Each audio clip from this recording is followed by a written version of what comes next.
Assalamualaikum warahmatullahi wabarakatuh. Salam rahayu, salam sejahtera, Om Swastiastu, salam namo buddhaya, salam kebajikan. Baiklah, perkenalkan terlebih dahulu, nama saya Dewa Babin Faturangga dengan NIM 2061311091 dari Universitas Islam Negeri Raden Mas Said Surakarta, Fakultas Adab dan Bahasa, Prodi Sejarah Peradaban Islam. Baiklah, saya sekarang berada di Makam Bumi Arum. Tempat ini merupakan tempat dimakamkannya Ki Ageng Sutawijaya atau lebih dikenal oleh masyarakat sekitar dengan nama Ki Ageng Majesto. Nama asli beliau itu Raden Jogobudo, bukan Ki Jogobudo ya kawan-kawan. Kalau Ki Jogobudo itu ya itu paranormal yang di TV-TV itu. Beliau ini merupakan anak dari Prabu Brawijaya V, bukan anak dari Ki Ageng Pamanahan. Kalau anak dari Ki Ageng Pamanahan itu kan Danang Sutawijaya atau lebih dikenal oleh masyarakat sekitar dengan nama Panembahan Senopati. Makam Bumi Arum ini terletak di Desa Majesto, Kecamatan Tawangsari, Kabupaten Sukoharjo. Baiklah, daripada kalian mendengarkan ocehan saya yang kurang bermanfaat ini atau yang kurang jelas ini, silahkan saja langsung disimak video berikut ini.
Ki Ageng Sutawijaya ini siapa sih Pak sebenarnya itu? Kalau beliau Mas itu, beliau ini aslinya namanya itu bukan Sutawijaya, itu namanya Raden Jogobodo. Dan yang itu dari putra Brawijaya Majapahit, Mas. Nah, dari runtuhnya kerajaan Majapahit, putra Majapahit itu menyebar sampai ke Nusantara. Nah, namun beliau ini singgah masih kawasan di Jawa Tengah. Lalu dulunya itu ada di desa Tegalampel Klaten ya. Kalau dari sini kurang lebihnya 4 kilo lah perjalanannya. Nah, di situ entah itu singgahnya yang pertama kali atau kedua kali, saya tidak tahu. Namun konon ceritanya dia pernah singgah di situ, dan dia bahasanya kalau orang Jawa itu nalindrong embo kawulo itu loh. Jadi untuk menghilangkan jejak itu kan, dulunya masih dicari sama penjajah itu. Nah, akhirnya dia menyamar jadi seorang petani dan di situ dia membuka lahan di Klaten Timur ini, dan sampai ada kejayaan, ada kesuksesan, ada kejayaan beliaunya itu membuka pertanian khususnya di desa Tegalampel Klaten itu. Nah, suatu ketika beliau dicoba dengan seseorang, kalau namanya belum tahu. Nah, dia dicoba, suatu ketika sudah selesai memetik parinya, hasil panennya. Setelah selesai, kalau orang Jawa itu kembali lagi ke ladang lagi, membuka lahan yang baru lagi. Suatu ketika bikin parit di situ. Setelah jadi satu, parit ini jadi satu, ada seseorang lewat di parit itu, dan seseorang itu membawa keranjang, memikul atau memikul rumput. Nah, setelah itu beliau itu disapa, dia itu tidak menjawab sama sekali. Dan di benak beliau, diinjak hewan aja ada jejaknya, apalagi kalau diinjak manusia. Dan suatu ketika setelah orang itu disapa tidak mau menjawab, setelah dia selesai dari melewati parit itu, dan dia langsung pergi aja, tidak mau berhenti, tidak mau menjawab sapaan itu, langsung dia pergi. Langsung beliaunya di benaknya ingin membetulkan di parit itu tadi apabila ada jejaknya. Nanti di angan-angan beliau diinjak burung aja ada bekas telapaknya, masa diinjak manusia tidak ada bekasnya. Ternyata di situ ada sebuah keajaiban.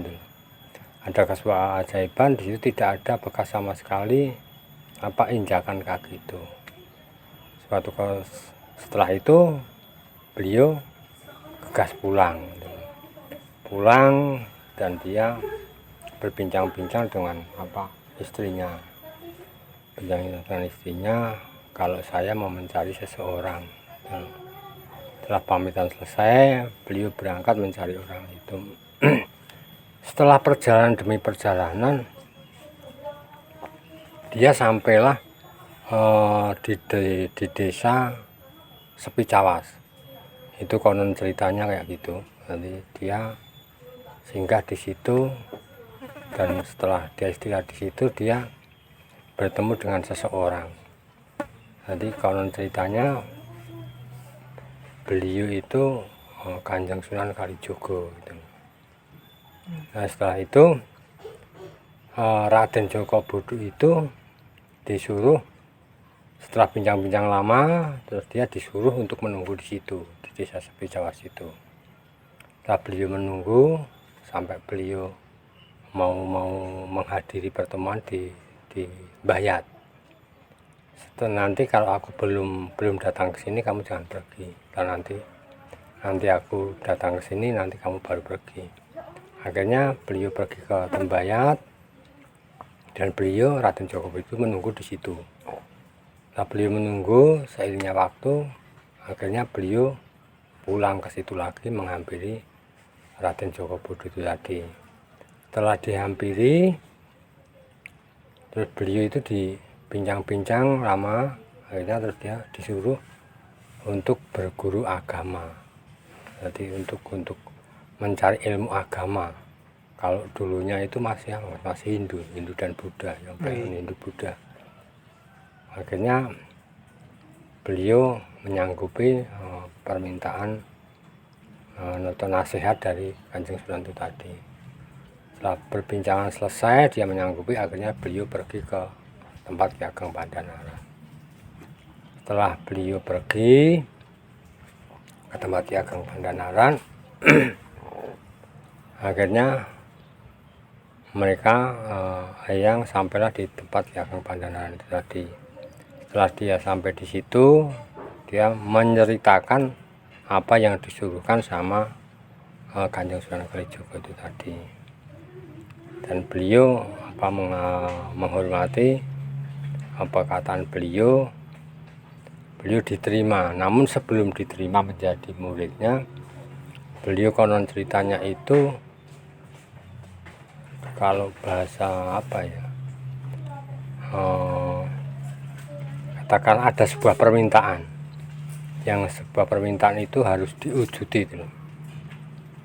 Akhirnya apa yang disampaikan oleh Ki Ageng Pandhanaran, beliau yang ageng, Raden Djoko Widodo tadi menyanggupi apa permintaan Ki Ageng Pandhanaran. Namun setelah Ki Ageng Pandhanaran itu memberi sesuatu pada Raden Djoko Widodo agak terkejut. Karena apa? Beliau itu disuruh ngambil air untuk memenuhi di pondok pesantren itu. Akhirnya setelah apa yang dilihat itu tidak wajar, nah, akhirnya beliau tidak ada pilihan. Akhirnya disanggupin. Setelah disanggupin, perintah beliau dijalankan oleh Raden Djoko Widodo tadi. Setelah dikerjakan, Raden Djoko itu berhasil. Apa persyaratannya Ki Ageng Pandhanaran itu tadi, dia berhasil. Setelah semua penuh di tempat wudhu itu tadi, kalau dulu ya padasan lah. Akhirnya dipasrahkan atau dilaporkan kepada Ki Ageng Pandhanaran. Setelah dilaporkan, beliau melihat ternyata apa yang dijalankan beliau itu benar, semua apa yang diceritakan, yang dilaporkan sudah benar. Akhirnya baru dia bisa diterima menjadi murid Ki Ageng Pandhanaran. Dan beliau di situ belajar belajar ibadah, belajar membaca Al-Quran dan ilmu-ilmu yang terkandung di sebuah kitab Al-Quran itu tadi. Dia konon ceritanya sampai sudah selesai, akhirnya sudah khatam. Kalau orang pondok kan khatam, Mas. Setelah dia sudah menguasai bidang ilmu keagamaan itu, akhirnya beliau dilepas. Namun dia dilepas, beliau kalau dikontrol sama Kanjeng Sunan Kalijaga itu tadi. Akhirnya dia setelah dari pondok pesantren Ki Ageng Tembayat itu, Ki Ageng Pandhanaran itu, dan dia dari barat itu arah ke timur terus, Mas. Berjalannya sampai setiap desa itu diberi nama, setiap kampung itu diberi nama sama eyang ini. Ada dari Klaten itu banyak sekali. Dari sana sampai sini itu banyak sekali desa-desa yang dinamai oleh sama beliau itu. Dan terakhir dia akhirnya singgah di sini. Jadi nama beliau Eyang Ageng Sutowijo itu yang memberi itu adalah Kanjeng Sunan Kalijogo. Dinamakan Eyang Ageng Sutowijoyo atau Eyang Majasto. Kalau dulu mboten Majasto, bukan Majasto, tapi Mojo Asto. Dari kampung ini dulunya kampung Mojo Asto gitu loh. Karena di sini konon ceritanya itu banyak buah maja atau pohon maja. Akhirnya desa itu dinamakan Mojo Asto. Karena perkembangan zaman, makanya desa itu diperbagus atau dipercantik, namanya menjadi Majasto. Dan beliau di sini dulunya ini maksudnya masih hutan semua. Jadi belum ada perkampungan sama sekali, masih rawa semua, masih hutan-hutan. Jadi akhirnya singgah di sini, dan akhirnya beliau, kalau di sini konon ceritanya Mas, di sini ada penghuni yang tidak kasat mata. Jadi cuman beliau aja yang tahu. Jadi di sini ada penghuni namanya Jin Jonilo gitu. Jadi di sini itu dulu perkampungan jin, konon ceritanya kayak gitu. Nah, akhirnya beliau disambut oleh Ki Jonilo itu sampai dia dijamu. Di dalam jamuan itu beliau melihat tidak lazim. Jadi jamuannya beliau itu bukan sebuah makanan, namun hanya sebuah batu, berapa gelintir batu itu. Namun kalau beliau Jin Jonilo itu untuk menyuruh Eyang Ageng Sutowijo atau Raden Joko Budo atau Eyang Ageng Sutowijo itu untuk suruh makan uwi dan bili. Nah, di situ ada perdebatan yang sangat sengit. Ibaratnya apa ya? Kalau orang Jawa itu adu kasekten, nanti adu kasekten, dia berdebat sampai lama sekali, akhirnya tidak ada ujung pangkalnya. Setelah itu akhirnya beliau yang ageng ini cuma bilang, berhubung saya tamu, yang punya rumah mendahului. Nah, beliau Eyang Jin Jonilo itu kejebak dengan ucapan Eyang Ageng Sutowijo itu tadi. Setelah dia kejebak, akhirnya dia makan. Setelah makan, dia tersentak atau tersendat gitu. Kalau orang Jawa ya ceguen. Dan beliau yang Ageng bilang, sebuah di dalam pertempuran itu makan uwi bili. Kalau belinya Jin Jonilo itu bilang bili karo uwi, yang itu bilangnya cuma batu itu terus. Akhirnya itu tadi tidak ada ujung pangkalnya, dan akhirnya beliau yang Ageng menyerahkan, berhubung saya tamu, yang punya rumah mendahului dulu. Karena beliau Jin Jonilo kejebak dengan ucapan yang Ageng itu tadi, dia makan dahulu. Setelah dia makan dahulu, dia kalau orang Jawa itu ceguen gitu loh. Akhirnya dia merasa kalah atau karena merasa kalah karena kesaktiannya beliau yang Ageng. Akhirnya dia menyerahkan semua kekuasaan yang ada di sini. Akhirnya dia tunduk sama Eyang Ageng Sutowijo. Cuman Eyang Ageng Sutowijo bilang bahwa kamu saya pindahkan ke Nglawu. Semua keluargamu, semua penderekmu atau teman-teman kamu, semua aku suruh kamu ke Nglawu. Nah, itu beliau mengikuti perkataan yang Ageng itu tadi. Dia bersama istri anaknya, bersama saudara-saudaranya, bersama teman-temannya, bersama sahabatnya, beliau berangkat ke Nglawu. Setelah di Nglawu, entah berapa bulan, entah berapa tahun, saya tidak tahu. Dia Jin Jonilo tidak kerasan ada di Nglawu itu tadi. Dan dia pulang lagi ke Mojo Asto ini. Akhirnya dia minta tempat sama Ki Ageng Sutowijo itu tadi. Akhirnya beliau minta tempat kalau saya tidak mau untuk pergi dari Mojoasto atau Majasto, saya ingin mendampingi Eyang Ageng Sutowijoyo, dia bilang gitu. Akhirnya dia disanggupin, tapi Eyang bilang, kamu boleh singgah di sini, namun tidak boleh mengganggu anak keturunanku. Gitu. Beliau Eyang Ageng berpesan kayak gitu. Dia disanggupi sama Jin Jonilo tadi. Dan beliau disuruh, itu tempatmu di situ. Akhirnya beliau masuk sebuah batu yang besar. Setelah masuk batu yang besar, entah batu itu entah didorong entah apa, saya juga tidak tahu. Namun waktu itu akhirnya jatuh ke bawah, Mas. Nah tadi sampeyan itu ada, kalau dari timur itu kan ada masjid di kanan jalan. Sebelum masjid ada gang, lah itu di timur gang itu tadi. Nah itu kalau dari jalan itu kanan jalan. Tadi ada orang yang yang menjemur padi itu tadi. Nah di situ itu.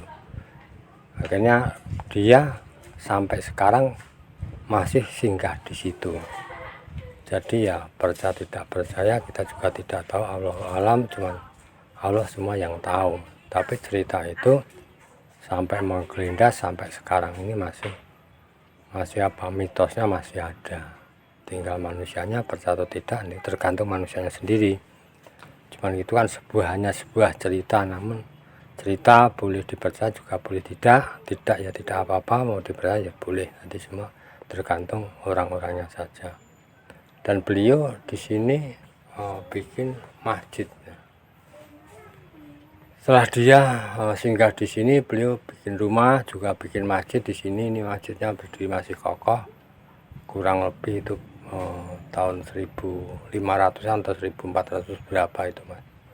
Haji Madrid ini masjid yang paling tua. Ini konon ceritanya setelah Demak itu, konon ceritanya kayak gitu. Dan sampai beliau wafat pun juga ada di sini, makamnya jadi dalam itu tadi. Jadi bapak di sini, hidup di sini, bapak pun juga di sini. Dan di sini nama makamnya adalah makam Bumi Arum, karena pemakamannya tidak terlalu dalam seperti kampung lainnya. Kalau di sini ya paling dalam 90, 80, 70, 60, tergantung yang mau dimakamkan itu saja, nasibnya yang mau dimakamkan itu. Itu sedikit cerita, mungkin nanti bisa menjadi pengertian Masnya. Dan ini semua ini masih, ini namanya bukan makam umum, ini makamnya makam keluarga, dari makam dari keturunan kakek moyang itu sampai turun temurun gitu loh. Makamnya juga ada di sini tadi. Kalau di sana dulu juga ada, sampean tadi masuk dari pintu gerbang itu tadi mau menekung itu lah, sebelah kirinya itu dulu pernah menjadi makam titipan. Kalau makam titipan itu maksudnya kalau orang kampung lain itu dulunya itu banjir, kalau meninggalnya itu waktunya hujan-hujanan kan berarti banjir itu tidak bisa dimakamkan. Akhirnya dititipkan di Majasto. Nanti setelah 1000 hari baru dibawa ke kampungnya. Setelah sudah tidak banjir lagi, baru dibawa ke kampungnya itu sendiri. Dan banyak masih ini juga nih makam sebelah sana, cuman ya sudah tidak terus kan, ya juga tidak tahu. Kalau orang sekarang pun juga tidak tahu, itu cuma orang-orang yang dulu aja yang tahu. Dan ini tempat wudhunya beliau dulu. Konon ceritanya kayak gitu, yang saya tahu, yang cerita itu berkembang di masyarakat kayak gitu aja, Mas. Malam nanti ada pertanyaan boleh ditanyakan lagi. Untuk beliau sendiri itu sampai di sini tahun kapan ya, Pak? Ya. Kalau beliaunya kurang lebih ya sekitar tahun Mas. 1313 atau 1400-an itu. karena kan itu sudah cerita itu juga tidak ada yang tahu. Namun kalau mengenai sejarah mungkin di mana-mana juga ada yang tahu. Untuk niku Pak, beliau ini berasal dari mana ya Pak ya? Aslinya? Kalau aslinya beliau itu dari Majapahit, Mas. Karena kan beliau itu putra Majapahit gitu. Beliau itu nomor putra itu 107. Dari istri? Dari istri yang pertama loh, Permaisuri ya. Nah itu juga enggak tahu sih Mas, itu putra 111 itu apa ya, maksudnya IT 1 atau IT berapa enggak tahu Mas. Karena kayak gitu itu tidak mungkin disebarluaskan. Ya gitu. Untuk beliau sendiri ini apa sih Pak latar belakang beliau sampai di sini, dan apa saja yang kontribusi beliau pada daerah-daerah sini? Apakah ada ritual-ritual tersendiri? Ya kalau dia itu memang apa Mas, sebuah petunjuk. Kalau dia itu mengikuti petunjuk dari entah itu dari Allah, mungkin dilewatkan sebagian dari seseorang juga tidak tahu. Namun kalau ceritanya itu ya memang dia singgah di sini itu memang untuk untuk bersiar agama. Intinya pada dasarnya untuk membuka peluang yang baru untuk menyebarkan agama di desa ini. Untuk ritual sendiri apakah ada Pak? Masih berkembang untuk saat ini? Ya kalau ritual itu sebetulnya Mas ya. Kalau di sini itu ritual itu ya cuman hal itu aja, halnya beliau itu. Itu di bulan Ruwah tanggal 15 Ruwah Jawa, bulan Jawa. Ya cuman berdoa saja untuk mendoakan beliau saja, itu aja. Lalu mengapa beliau memilih tempat ini Pak? Alasannya itu apa ya Pak ya? Ya mungkin karena kalau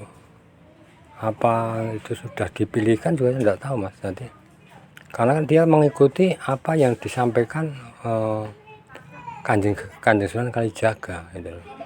Jadi beliau itu mengikuti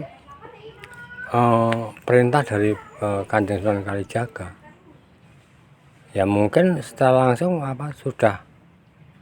sudah dipilihkan harus menetap di sini, atau memang mereka yang ageng itu memang apakah termasuk mendapat mendapat wahyunya harus di sini juga kita nggak tahu. Namun kenyataannya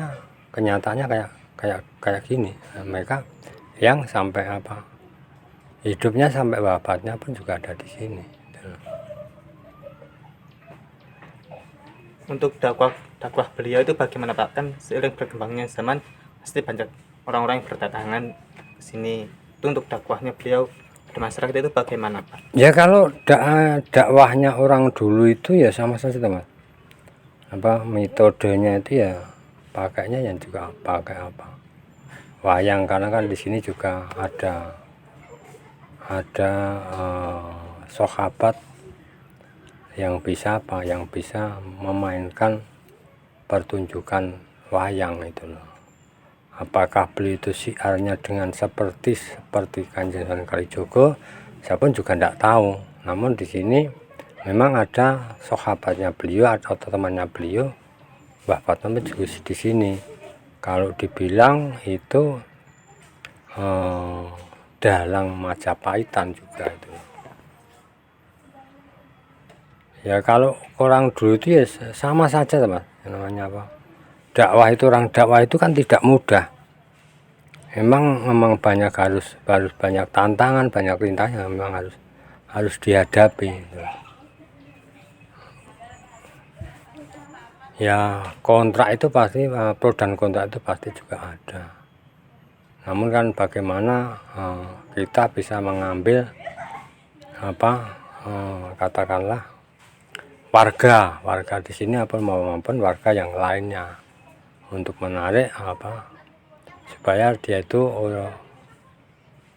istilahnya jadi supaya mereka itu punya agama dan dia tuh tahu hidup ada yang menghidupi, mati pun juga ada yang mematikan, intinya itu. Nanti kalau dia berdakwahnya mungkin ya juga bagus, karena kan ajaran itu semua ajaran agama. Mungkin yang ajaran agama itu ya kalau dulu kan ya juga penyampaiannya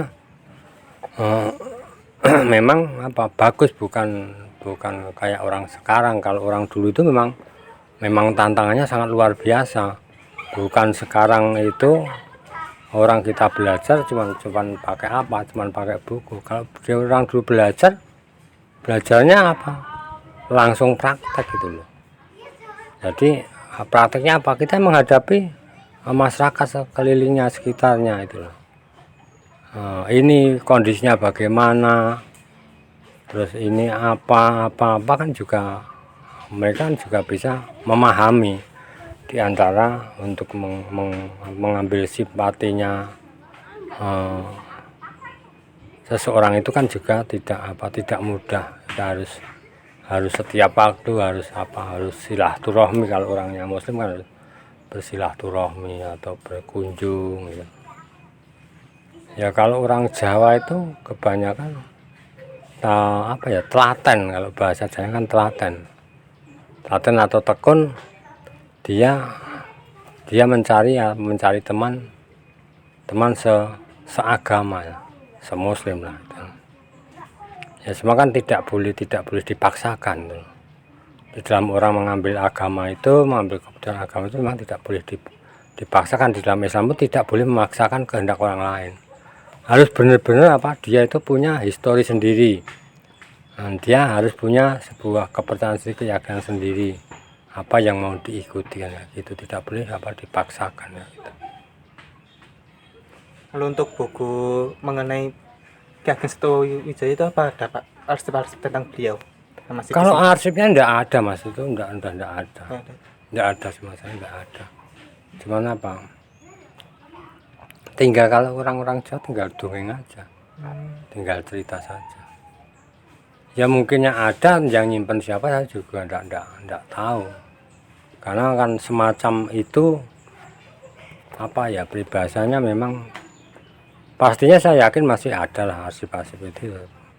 Dan cuman yang diamani siapa kan kita tidak tahu. Apalagi kalau saya kan orang baru. Dibilang umur kalau konon cerita, sedangkan masjid ini umurnya sudah 600 tahun lebih. Ya berarti saya kan sudah melewati 6 keturunan atau 6 atau mungkin 8 keturunan, bahkan nanti 9 keturunan gitu. Padahal belum tentu orang itu ada yang umur 100, namun ada yang umur 80. Ya kalau dihitung mungkin globalnya mungkin di rata-rata mungkin ya sekitarnya 8 atau 9 keturunan dari beliau ya. Sekarang cerita yang berkembang itu kan cuma semua mengalurkan cerita yang kalau yang saya tahu aja. Jadi cerita itu gimana, cuman yang saya tahu saya ceritakan, yang saya tidak tahu saya tidak ceritakan. Karena orang itu akan mencari kebenarannya gitu loh. Jangan sampai kita bicara asal-asalan. Kalau asal-asalan nantinya juga tidak bagus. Nanti akan dipertanyakan, bahkan nanti akan disalahkan dengan seseorang. Cerita kamu itu tidak benar, kamu itu merekayasa, kamu merencarinya. Ya saya tidak mau kayak gitu. Yang tahu saja saya ceritakan, yang tidak tahu saya tidak ceritakan, itu aja. Pak, matur nuwun. Nggih.